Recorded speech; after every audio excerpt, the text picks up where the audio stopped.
Noite a todos. É um prazer, uma vez mais, receber o convite dos nossos amigos da Sociedade Espírita Jesus. E como é de praxe, né, vamos iniciar nossas atividades com uma prece. Pai amado, elevamos o pensamento a Ti, buscando o acolhimento, o aconchego, a sintonia amorosa, para que possa nos intuir, nos amparar, nos conduzir, para que possamos passar momentos agradáveis conversando sobre essa doutrina que esclarece e consola, que constrói e eleva. Gratos somos pela oportunidade recebida, pelo dom da vida, pela oportunidade de progresso, por colocar-nos sob a tutela de Jesus, nosso Mestre muito amado, e por enviar essa pleiade de espíritos amorosos que velam por nós e nos amparam. Assim, gratos pela oportunidade recebida, pedimos a permissão de dar por aberto nossa conversa, nossa reunião doutrinária de hoje. Que assim seja. Então, meus irmãos, meu nome é Eduardo Bastos, e recebi o convite dos amigos da Sociedade Espírita Jesus para falar, para conversar um pouco sobre o livro Caminho, Verdade e Vida, mais especificamente o capítulo 101, que tem como título Tudo em Deus. Bom, o livro Caminho, Verdade e Vida faz parte da coleção Fonte Viva, que tem como componentes o livro Fonte Viva, que dá nome à série, o livro Caminho, Verdade e Vida, Vinha de Luz, Pão Nosso e o livro Ceifa de Luz. Então, são uma coletânea de textos psicografados pelo médium mineiro Francisco Cândido Xavier e ditado pelo espírito Emmanuel, seu mentor. Inicialmente publicado no periódico mais antigo periódico espírita em atividade, o Reformador, da Federação Espírita Brasileira, e depois reunidos em fascículos, em livros que deram origem a essa coleção. Então, é uma obra que é psicografada pelo médium mineiro Francisco Cândido Xavier e ditada pelo seu mentor, o Espírito Emmanuel.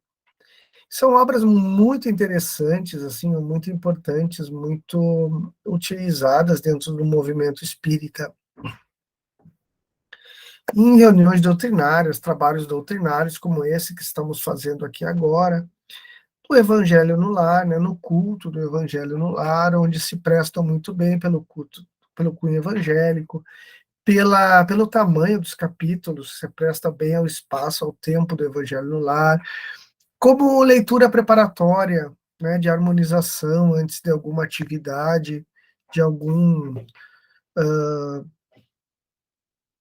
atividade espírita, uma reunião, um encontro, né? Então, são uma obra bem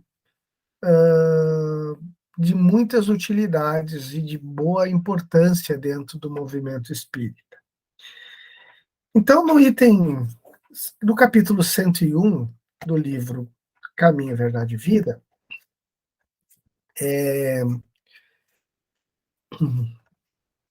Emmanuel vai fazer um comentário sobre um versículo, que na verdade não é todo o versículo, é um fragmento, é um pedacinho do versículo do Evangelho de João, do capítulo 5, versículo 30. O título, como já dissemos, é Tudo em Deus. Eu não posso de mim mesmo fazer coisa alguma. Quem disse isso foi Jesus, isso consta do Evangelho de João, capítulo 5, versículo 30. Eu não posso de mim mesmo fazer coisa alguma. Então, qual é o contexto que Jesus falou isso? Bom, o contexto é o cenário do capítulo 5 do Evangelho de João, que vai narrar a ida de Jesus para Jerusalém. Na festa, né, numa comemoração da Páscoa. ainda não é a última e derradeira Páscoa na qual Jesus foi crucificado.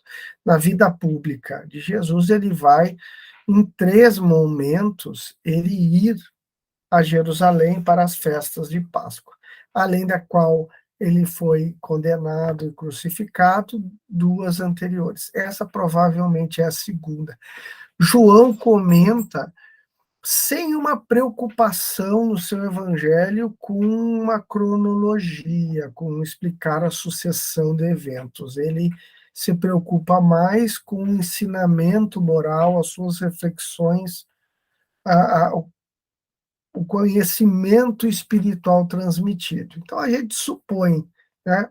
Aliás, a gente não, né? Os exegetas, os estudiosos dos evangelhos supõem, né, que seja a segunda ida de Jesus a Jerusalém. Para a nossa conversa, nós nos baseamos no livro Sabedoria do Evangelho, volume 2, de Carlos Torres Pastorino, que era um estudioso dos evangelhos, que foi padre e depois vai se tornar espírita num determinado momento da sua vida. Então, ele traduz os evangelhos dos originais em grego. Então, é muito interessante o comentário de Pastorino, porque além de ele ter sua própria tradução, ele situa historicamente de maneira muito bem apropriada, muito colocada. É um estudioso dos evangelhos, sem dúvida nenhuma. Então, referenciando com Carlos Torres Pastorino, ele situa essa fala de Jesus nessa ida de Jesus a Jerusalém para a Páscoa. E aí João começa comentando no capítulo que no próximo a um local chamado Porta ou Portão das Ovelhas, ali tinha uma fonte. E essa fonte, a crença popular acreditava que quando a água dessa fonte se movimentava, era porque um anjo saía dessa fonte.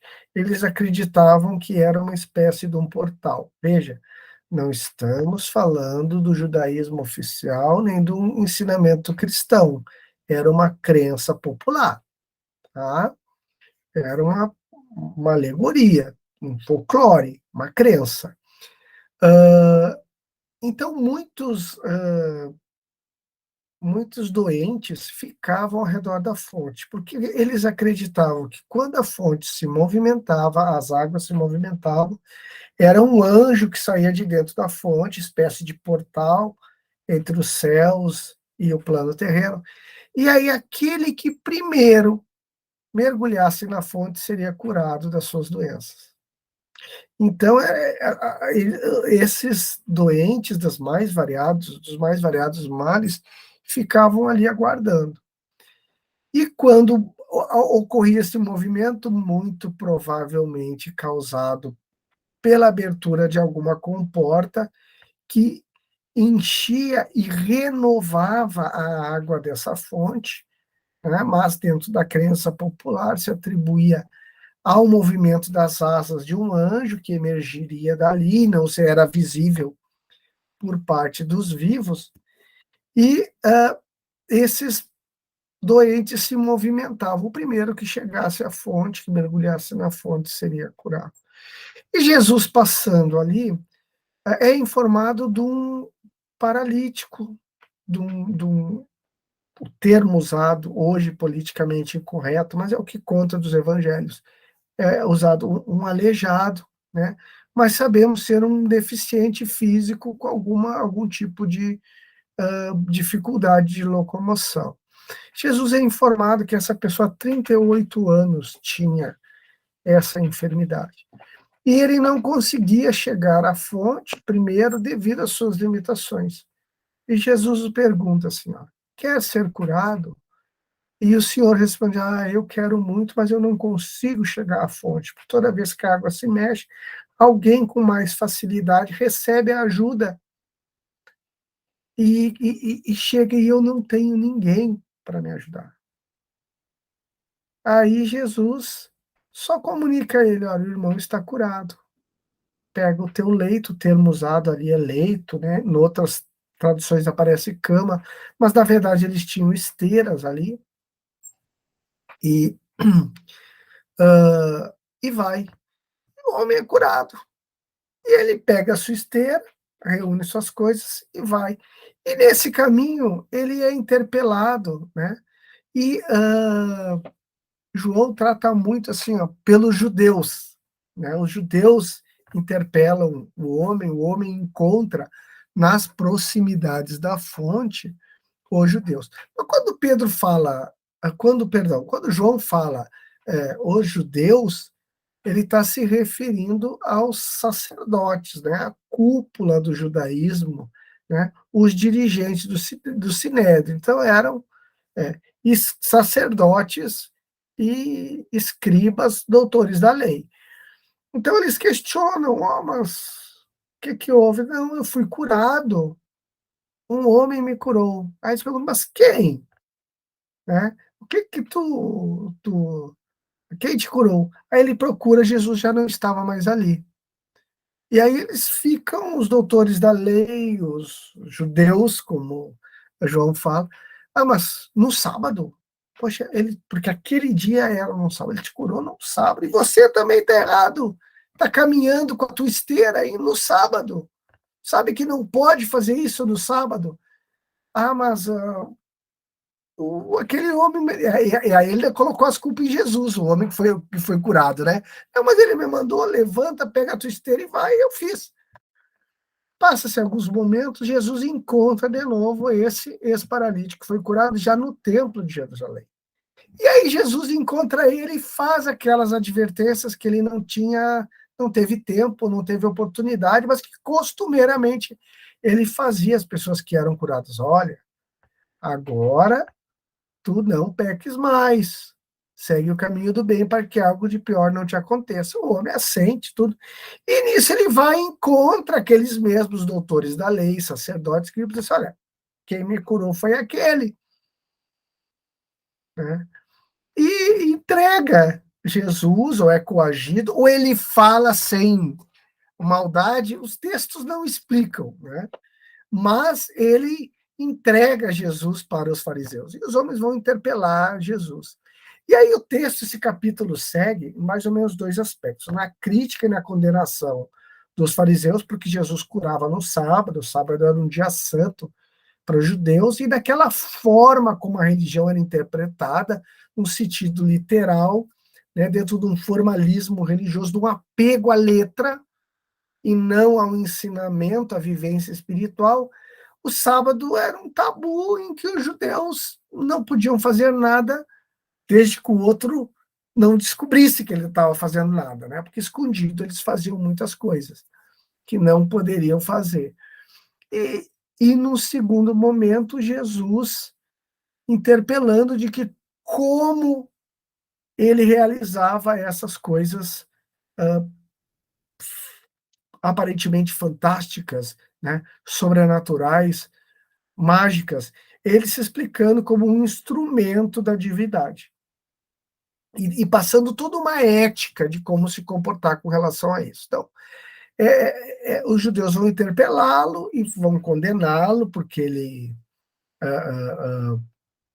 curou no sábado, mas o problema não era esse. Eles se sentiam ameaçados pela figura de Jesus, que pregava uma religião e um modelo religioso que fugia do controle, do monopólio, né, e do poder que essa cúpula tinha. Eles viam Jesus como um adversário, como alguém que retiraria o seu poder. Então, isso incomodava o Sinédrio.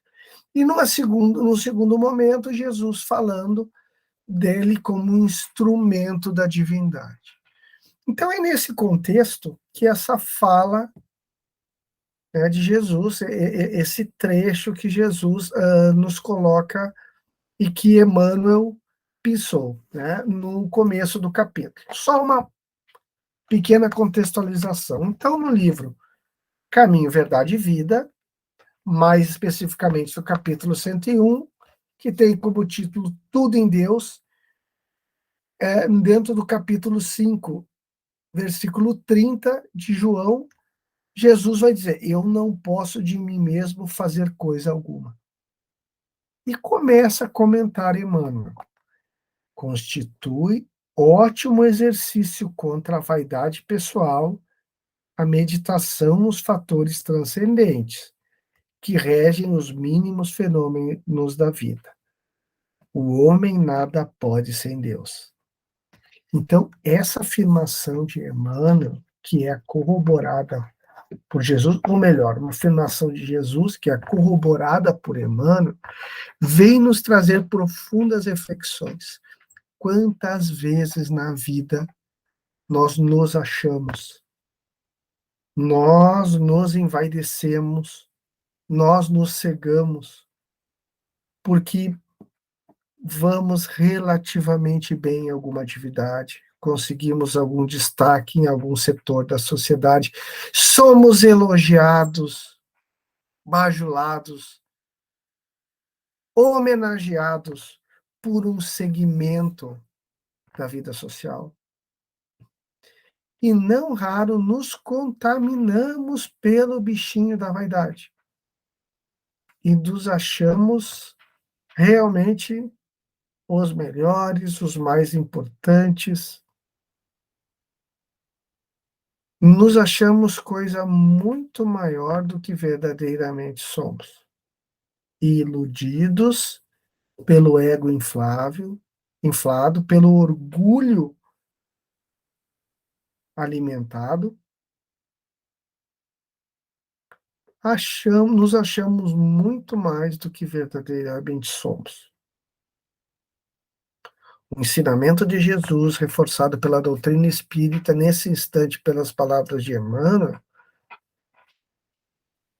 tenta abrir os nossos olhos para a condição de espíritos ainda imperfeitos. Nada que somos, podemos fazer, podemos manifestar, sem a permissão e o auxílio divino. A começar pela questão mais simples. Só estamos aqui encarnados por uma concessão divina e pela autorização de Jesus. Senão não reencarnamos, senão não nos revestimos nesse corpo físico. Quando Jesus diz, eu sou a porta das ovelhas, ele usa uma simbologia onde a terra é um grande aprisco, é um grande abrigo. Nós somos as ovelhas, ele é a porta. Então só entra nesse aprisco chamado planeta Terra com a autorização de Jesus. Então Jesus determina quem nasce e quem não nasce. O melhor espírito, o pior, o mais atrasado dos nossos irmãos, o mais evoluído, só se manifesta materialmente na Terra e nas dimensões, nos planos que envolvem a Terra, com a permissão divina e autorização de Jesus como seu representante. Começar aí. Depois, todas as nossas atividades, elas só têm êxito por permissão, aqui essência da divindade maior.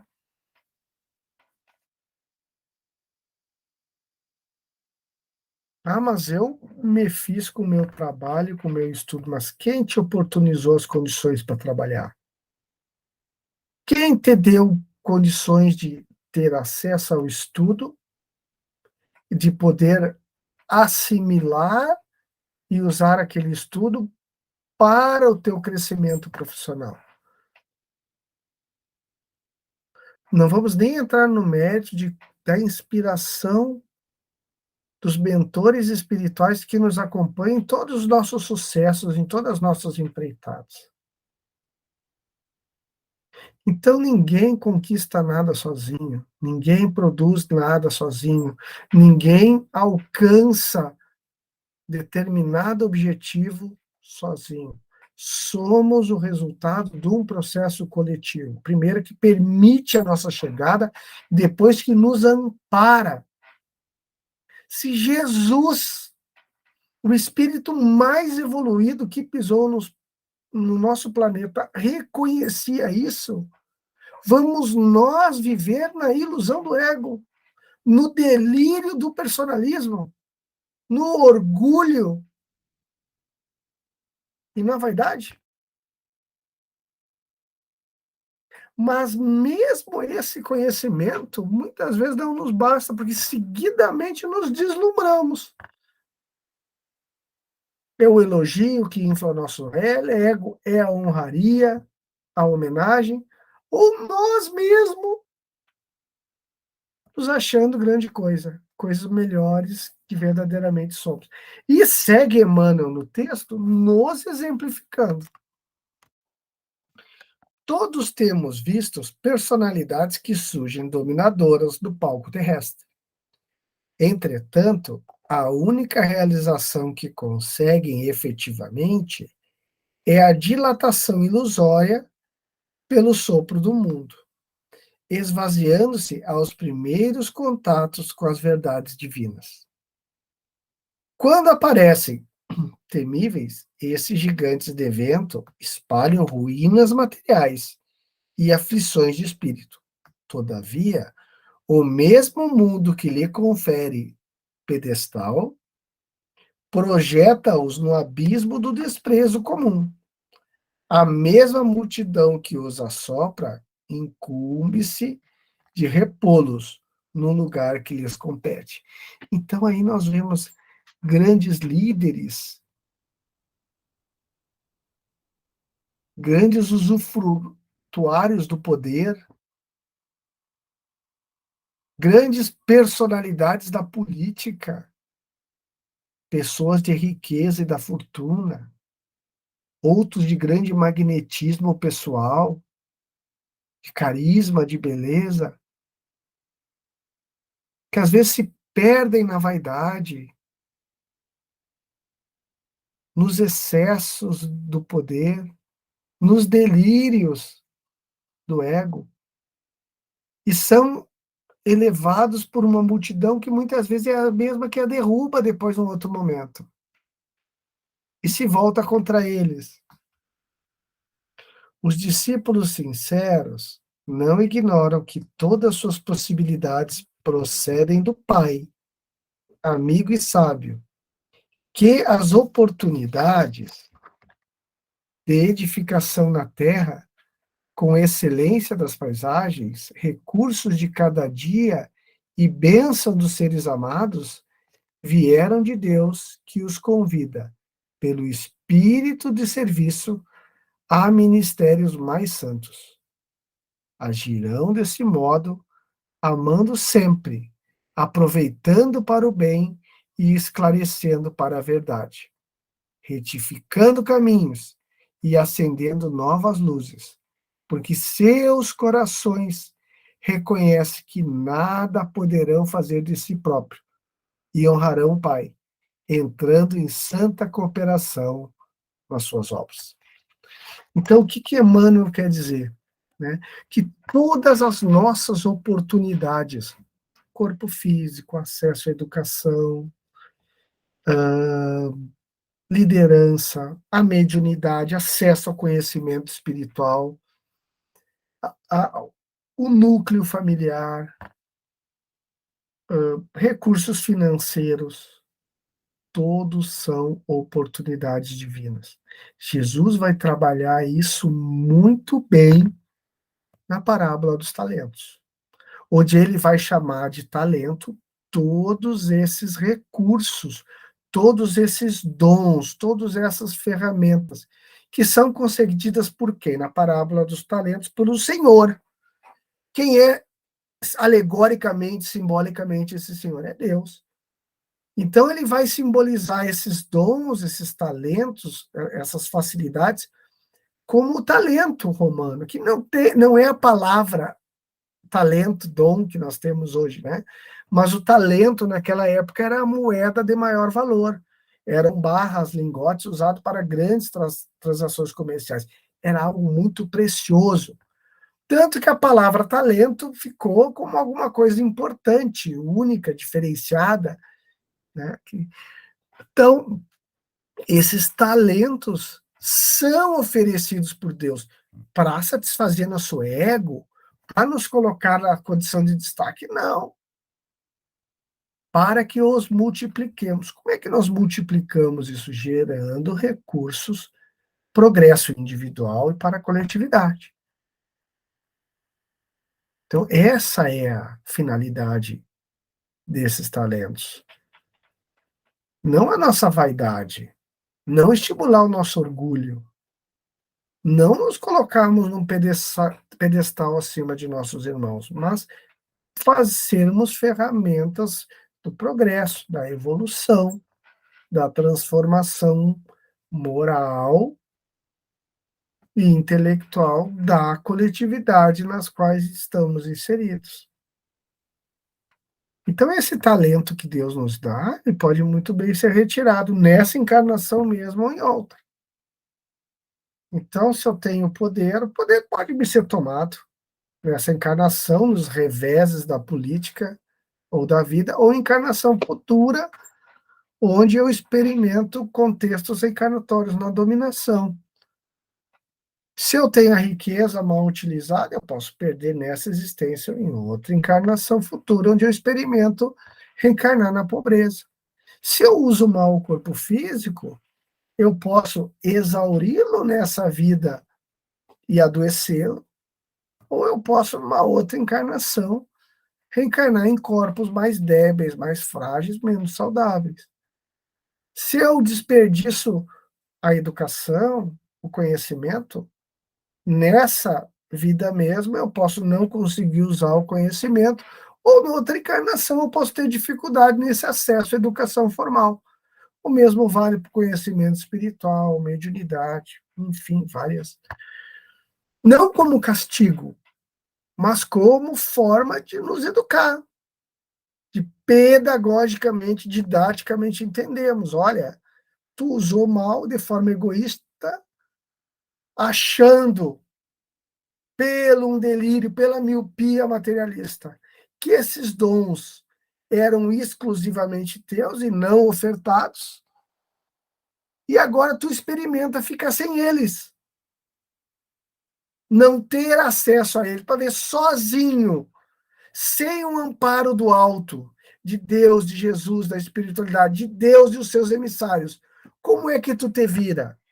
Para ver como é que tu te sai.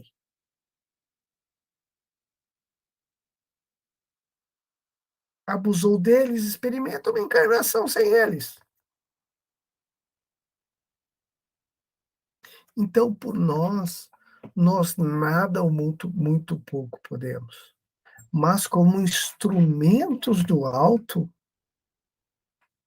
muito pode ser feito por nosso intermédio. Desde que nos candidatemos ao trabalho. Desde que não nos contaminemos pela vaidade, pelo orgulho. Tudo posso em Deus, com Deus, a serviço de Deus. Sempre vamos encontrar espíritos mais evoluídos e também espíritos que ainda estão um pouco mais atrasados que nós na jornada evolutiva em alguns aspectos, porque a evolução não é linear. Deus assim permite na vida em sociedade para que ocorra essas trocas de saberes. O mais adiantado ensina e exemplifica para aquele que está mais distante da perfeição do que ele, de forma que também aprende com aqueles que lhe estão superiores. Tudo isso com a quiescência do alto. A pedagogia divina funciona assim. Então é muito importante nós, na condição de espíritas, de espiritualistas, apropriados desse conhecimento, dessa informação, utilizá-las como antídoto, como vacina, como medicamento profilático ao orgulho, à vaidade, a esse delírio personalista que por vezes nos acomete, e nos faz acreditar que toda vitória, toda conquista é exclusivamente nossa.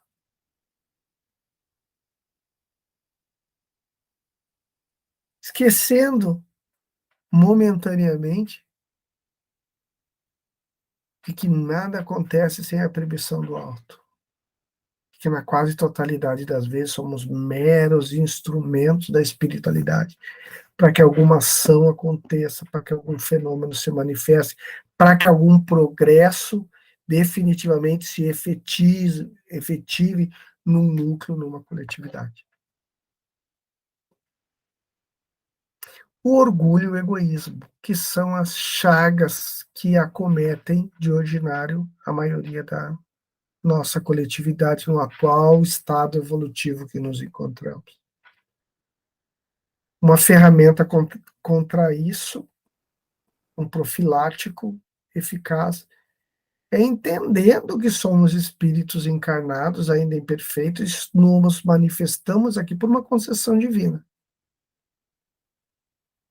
O programa reencarnatório que temos, ele só é viabilizado por uma outorga do alto.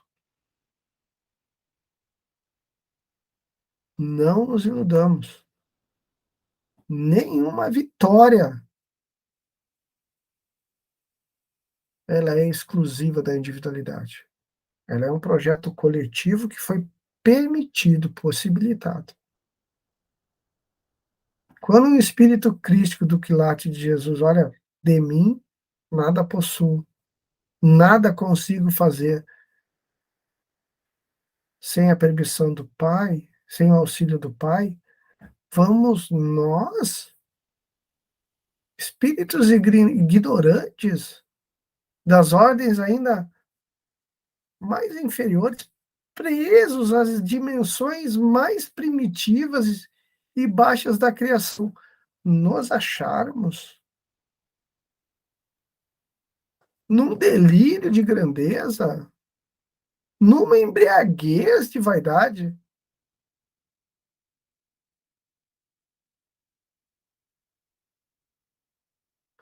O ensinamento de João é, às vezes, uma bofetada, um tapa no rosto, né? E para nós, em muitos momentos da nossa caminhada.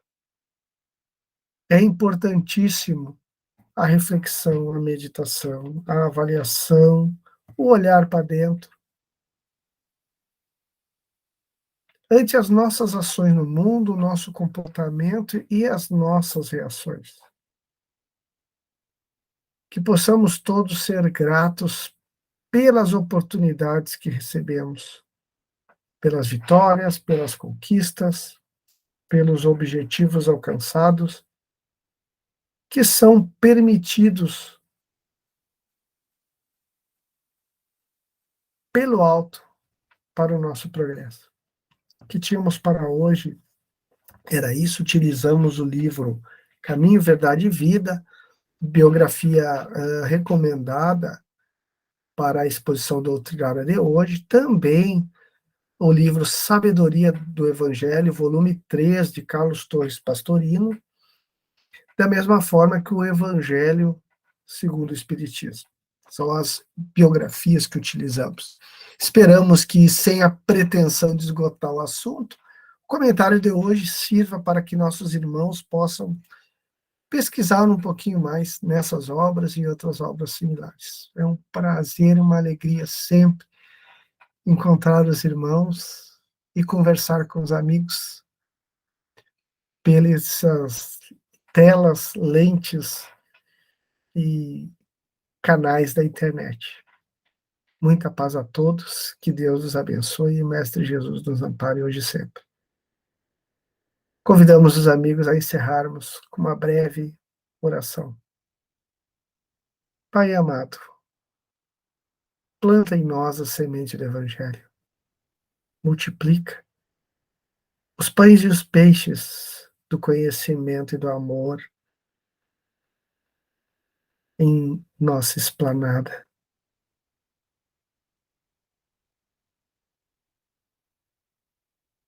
Dá-nos o pão do Espírito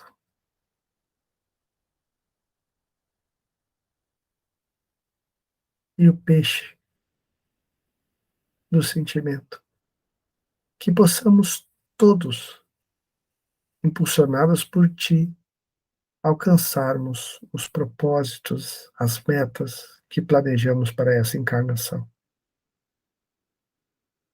Sozinhos pouco podemos, mas com a ajuda dos nossos mentores, dos espíritos superiores, sob a liderança de Jesus, com a tua permissão, chegaremos onde precisamos e queremos. Graças te damos por essa encarnação, por essa doutrina amiga, por esse movimento espírita que instrumentaliza o Consolador prometido na Terra. Gratos e felizes, pedimos permissão para dar por encerrado nosso encontro da noite de hoje. Que assim seja. Uma vez mais, muita gratidão, prazer estar conversando com os irmãos. Um abraço fraterno e uma boa noite a todos. Muita paz. Fiquem em paz.